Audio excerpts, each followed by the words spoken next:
بسم اللہ والصلاة والسلام علی رسول اللہ خاتم النبیین ورحمۃ اللہ عالمین۔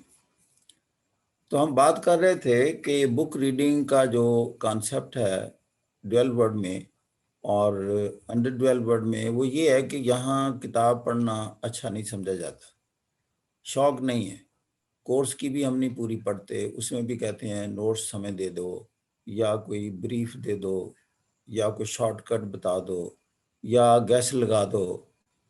صبح میں بات کر رہا تھا ایک جگہ، تو وہ چوتھی کلاس کی بچی ہے، تو اس کو 12 کتابوں کی ایک اسائنمنٹ دی گئی کہ آپ نے اتنے منتھس میں یہ 12 پوری کرنی ہے، ساری کلاس کو دی، اور بعد میں کمپٹیشن کرایا کہ 12 کس نے پڑھی ہیں پیریڈ میں، اور اس کا بریف بنا کر ٹیچر کو دیا ہے، اور جس نے 12 کی 12 پڑھ لی اور بریف دیا، بریف سے ان کو پتہ چلا، پھر اس میں وہ کوشچن کیے انہوں نے، تو اس سے اب جو ہیبٹ ڈیولپ ہوئی بچے ہوگی، میں سوچ رہا تھا اب ان کی جو ہیبٹ ڈیولپ، کیونکہ ہمیں جب آپ ابراڈ جائیں آپ کو دیکھتے ہیں کہ لوگ نہ ہاتھ میں ایک بک لی ہوئی ہے اسٹڈی کر رہے ہیں، اگر وہ ایئر کرافٹ میں بیٹھے ہیں، بس میں ہیں، ٹرین میں ہیں، کہیں تھوڑی دیر انتظار کرنا پڑا تو پرس میں سے بک نکالی اور پڑھنا شروع کر دی۔ اب میں نے یہ دیکھا کہ یہ ہیبٹ ڈیولپ کہاں سے ہوئی، تو میں جب اس بچی سے بات کر رہا تھا 4th کلاس کی، تو اس نے کہا کہ یہ ہمیں اسائنمنٹ ملی تھی، تو میں نے یہ بریف بنائے ہیں اور یہ بکس ہیں۔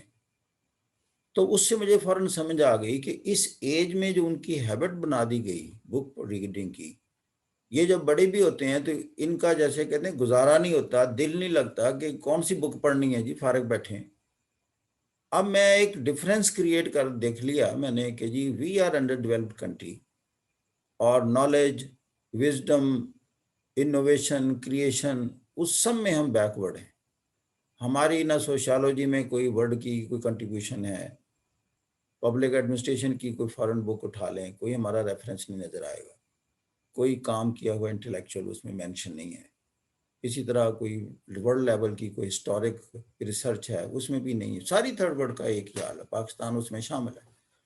اب یہ جو اتنے پڑھنے والے لوگ ہیں، صاحب ذرا ان کے شوق ہوتے ہیں، ان کی وزڈم کا لیول آگے ہوتا ہے، پھر بندہ آگے سے آگے جاتا ہے، ریسرچ کرتا ہے، اس میں چیزیں ڈسکور کرتا ہے۔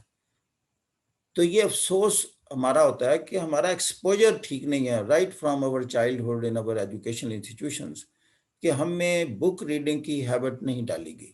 شارٹ کٹ میں ابھی میں لیکچر دیتا ہوں نا، تو آپ دیکھیں کہ میں فلسافیکل انداز میں چیزوں کو دیکھتا ہوں، آپ کو بتاتا ہوں، لیکن اسٹوڈنٹ کی خواہش ہوتی ہے کہ سر ایسا کوئی بتا دیں جو ایگزامینیشن پوائنٹ آف ویو سے امپورٹنٹ ہے۔ یہ جو دنیا کے مسائل ہیں، اس کے کاز تلاش کرنا، اس کی روٹس میں جانا، ہسٹری کو سمجھنا۔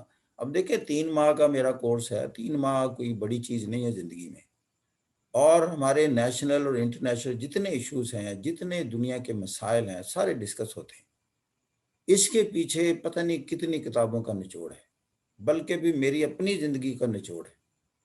میں جہاں جہاں ایکسپوزڈ ہوا ہوں، جہاں سے میں نے سیکھا ہے، جن جن آفیسر سے کام کیا، جن جن شہروں میں گیا ہوں، ملکوں میں گیا ہوں، لوگوں کو دیکھا ہے، اپنے ایونٹس دیکھے ہیں زندگی میں۔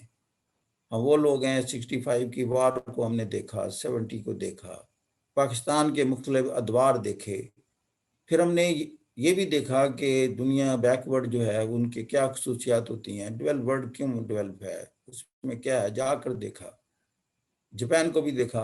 اب یہ ساری چیزوں کے بعد جب ہم کنکلوڈ کرتے ہیں، آپ سامنے بات کرتے ہیں، آپ تو ایک عزت کے طور پر مجھے زیادہ کنٹراڈکٹ نہیں کرتے، لیکن یوٹیوب میں جب ہوتے ہیں کمنٹس تو اس سے مجھے پتہ چلتا ہے کہ ان کا لیول کیا ہے، یہ کتنا ایموشنلزم کا شکار ہیں، کتنی جذباتیت ہے، اور نہ کوئی نالج ہے، نہ کوئی وزڈم ہے، کرٹیسائز کرنا شروع کر دیں گے، نفرتیں پالی ہوئی ہیں۔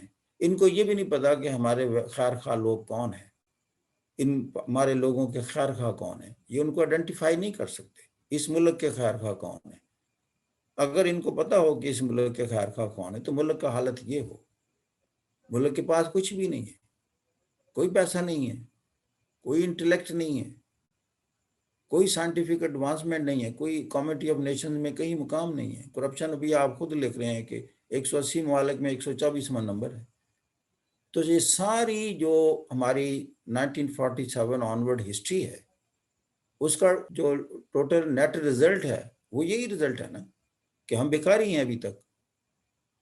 اور آپس میں جنگ یہ کر رہے ہیں، وہ ایک یعنی سیاسی لیڈروں کو سلیکٹ کیا ہو، اس کی خاطر ہم اچھا خاصے تعلقات خراب کرنے کو تیار ہیں. یہ نہ ویئر وی آر، اس کو کچھ نہیں پتا. اب ہمارے جیسے تھوڑا بہت پڑھ کے جو دیکھتے ہیں وہ کہتے ہیں یہ کیا، کس دنیا میں رہ رہے ہیں. جو ہی آپ بیٹا آپ کو موقع ملے، آپ امریکہ کا دورہ کریں یا جاپان کا کریں، یہ دنیا کی 2 بڑی اقوام ہیں. اگر آپ سوچنے والا ذہن رکھتے ہیں، کیونکہ سارے ذہن سوچنے والے نہیں ہیں، قرآن میں بھی اللہ کہتا ہے یہ سوچنے والے ذہن سارے نہیں ہوتے. سوچنے والا ذہن پہلا سوال یہ ہوتا ہے میرا ملک ایسے کیوں نہیں ہے. اب میں جب امریکہ گیا تو میرا ایک ہی کوشچن تھا، why we are not like America. میں جاپان گیا تو میں نے کہا یہ ٹوکیو اس وقت، یعنی یہ آئی ایم ٹاکنگ آؤٹ 2003، جب میں ان کی سب وے دیکھی، under ground railway system, junctions بنے ہوئے ہیں، ریسٹورنٹ بنے ہوئے ہیں، میں فوراً میرے ذہن میں ہے تو where we are, why we are not like that. یا یہ جاپان جو تھا 1941 میں اتنی بڑی پاور تھا کہ اس نے 1000 کلومیٹر جا کر پرل ہاربر پر اٹیک کر کے امریکہ کی اینٹ سے اینٹ بھجا دی. اور ہم 1941 میں جو مسلمانوں کی حالت تھی دنیا میں، ابھی آپ سعودی عرب کی حالت دیکھیں، 41 کا کہیں فوٹو مل جائے تو مکہ مدینہ کی تصویر دیکھ لیں، لوگ اونٹوں پر گدھوں پر آ رہے ہیں حج کرنے اور عمرہ کرنے.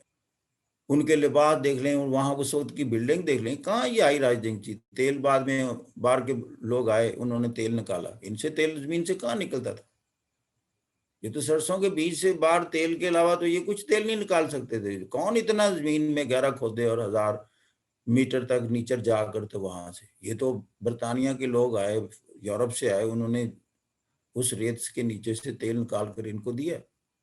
میرا مطلب کہ کون کوشچن کرنے والا سعودی عرب میں ہوگا کہ یہ سعودیوں کے پاس پاور کیوں نہیں ہے، یہ انہوں نے یہ ٹیکنالوجی کیوں نہیں ہے. بات تو کوشچن کرنے کی ہے نا. یہ کوشچن کوئی کرتا ہے یا ابھی وہاں کوئی کرتا ہے کہ they are still dependent on them. فروخت وہ کرتے ہیں، نکالتے وہ ہیں. انٹرنل کمبشن انجن وہ ایجاد کرتے ہیں جہاں یہ پیٹرولیم جلتا ہے، لگتا ہے. کبھی کوئی کوشچن کرتا ہے کہ یہ ہم پرائڈ کس چیز کا لے رہے ہیں؟ ہمارا اسلام سب سے اوپر ہے. The responsibility lies with the authority. جب بیٹا آپ مینجمنٹ میں جائیں گے نا، یہ ذرا علم کی دنیا میں جائیں گے، ابھی تو ہم جہلا کی دنیا میں رہتے ہیں نا، ادھر تو کوشچن ہی اور ہوتا ہے اور جواب بھی اور ہوتا ہے. جب آپ صحیح دنیا میں جائیں گے، سوچ کی دنیا میں اللہ آپ کو داخل کرے گا، آپ کا ایک ہی پھر یہ کوشچن ہوگا، یہ ہمیں کیا ہو گیا ہے؟ یہ انٹرنل کمبشن انجن بھی ادھر سے آ رہا ہے، تیل بھی یہاں سے نکال کر دے رہے ہیں، اسی سے چلتا ہے. ایئر کرافٹ بھی وہیں سے ایجاد ہوتا ہے. 16 گھنٹے کی فلائٹ ہے، ہوا میں موجود ہے. چاند ہو، مریخ ہو، یہ راکٹ انہی کے لینڈ کر رہے ہیں. بتائیں کوئی جذباتیت بنتی ہے کہ اب یہ جو ہمارے پولیٹیکل لیڈرز ہیں ان کے لیے جذباتیت میں چلے جائیں؟ سوائے سارے ملک میں تنقید کے کچھ بھی نہیں ہونا چاہیے کہ why you are not performing. نہ کرائم کو کنٹرول کر پائے ہیں، نہ کرپشن کو کنٹرول کر پائے ہیں، نہ سائنٹیفک ایڈوانسمنٹ میں جا سکیں. تو پھر اقتدار کس لیے؟ Responsibility lies with authority not with the subjects. کہ ہے میں ایک ہی لفظ کہا ہے کہ responsibility lies with the authority. Authority کی ذمہ دار ہوتی ہے جس کو پاور دی گئی ہے، سارا اقتدار جس کے ہاتھ میں دیا ہوا، وہی ریسپانسبل. وہ اپنی ذمہ داری سے جان نہیں چھڑا سکتا. خلفائے راشدین کی بات دیکھ لیں، وہ کیوں ان کی نیندیں حرام تھی، اپنی زندگی اپنی ذات پر کچھ بھی نہیں لگاتے تھے، سارا دن گھوم رہے پھر رہے ہیں، ذمہ داریاں ادا کر رہے ہیں. مجھے بتائیں، یہی جن کے دور میں ترقی ہوئی، چاروں خلیفہ ہیں. چاروں خلیفہ ہسٹری میں چلے جائیں، جب اقتدار میں لیا تو ان کے ساسے کیا تھے، جب اقتدار چھوڑا تو ساسے کیا تھے. اگر کہیں اضافہ ہو تو بتائیں اقتدار کی وجہ سے. یہ کانفلکٹ آف انٹرسٹ کی بات ہی. ابو بکر صدیق کپڑے کا کاروبار کرتے تھے. لوگوں نے کہا اگر آپ نے دکان کھولی تو صرف آپ ہی کا کپڑا بکنا ہے. وہ چھوٹی بات ہے، دکان بند کر دی.